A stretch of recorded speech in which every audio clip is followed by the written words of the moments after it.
Selamat petang semua. Jadi hari ni adalah puasa terakhir tahun 2026 dekat Kajang lah. Okey, ini bazar Kajang. Hari ni dah kurang sikit.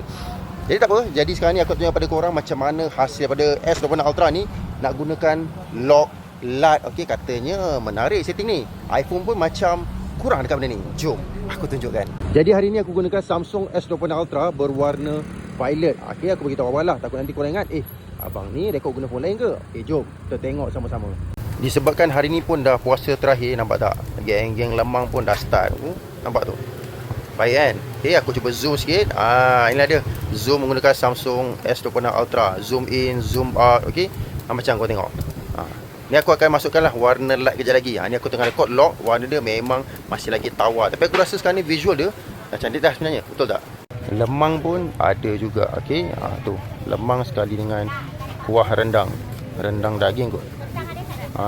Baik selain daripada nasi impit, lemang ni pun antara favourite lah musim-musim raya.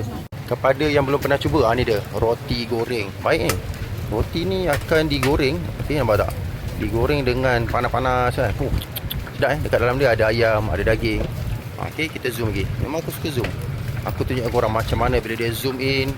Okay, bila dia zoom out. Dah smooth lama. Macam mana sedap pun makanan. Air memang tetap mengiur lah. Okay, teh ais ada. Tu dia. Itu air biru, air jagung, air lemon, Ribena lemonade padu. Alamak, haus petang-petang ni. Kambing bakar dia. Dia punya bau pun aku rasa dalam video pun masuk tau. Tengok ni. Berada ni tengah chai. Alamak. Ini kalau tak puasa pun memang aku suka ni. Dia tak lapar boleh makan juga sebenarnya. Tapi satu benda lah yang aku suka dekat Samsung ni, kalau kau tengok ultra wide dia diterima. Okey, macam kadang-kadang setengah Android ultra wide je memang kurang sikit lah, tapi dia masih lagi cantik.